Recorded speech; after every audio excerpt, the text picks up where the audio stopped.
ఈ జర్నీలో ఆయన నా గురించి నేర్చుకున్నది, నేను ఆయన గురించి నేర్చుకున్నది. యాక్చువల్లీ ఆయన గురించి కన్నా life I learned a lot through that 12 years అనమాట. అంటే ఆయన ఓపిక పట్టడం కానీ, నేను కోపడుతుంటే నన్ను ఆయన కంట్రోల్ చేయడం. పబ్లిక్లో ఈ could have just said shut up Charan, కానీ ఆయన నాన్న తర్వాత మాట్లాడుకుందాం, కామ్గా ఉండు అంటాం.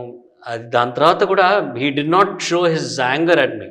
ఎందుకురా మంచి ప్రోగ్రామ్ చేసుకున్నావు, హ్యాపీగా ఉన్నావు, ఎందుకు నీ నోరు పడేసుకొని మళ్ళీ ఒక రెప్యుటేషన్ పాడుతున్నాను, ఇట్స్ ఓకే.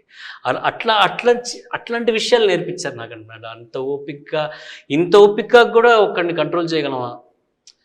ఆయన మంచితనంతో నేను ఆఫ్ చేసేస్తాడు అట్లాగే. మనం ఎదురు మాట్లాడాలనుకున్నా కూడా వద్దు నాన్న, నన్ను మాట్లాడిన ఒక 2 నిమిషాలు. శంకర శాస్త్రి, ఆయనకు కూడా కోపం వచ్చింది, శాస్త్రి గారికి కూడా. సుబ్రహ్మణ్యం గారికి అసలు ఎప్పుడు కోపం నేను చూడలేదు. చాలా కంపోజ్డ్గా ఉండేది ఆయన ఆన్ స్టేజ్ కానీ లేదంటే ఆఫ్ ద స్టేజ్ కానీ ఎప్పుడు కూడా.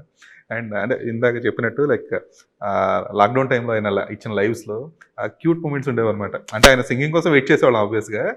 ఆయన ఆ లైవ్ రావట్లేదని లేదంటే ఆ కామెంట్స్ ఎక్కడ ఎతకాలి అని అంటే మీరు వచ్చి ఇక్కడ చూడండి అన్న అంటే ఆయన అప్పుడు సరేలేదు.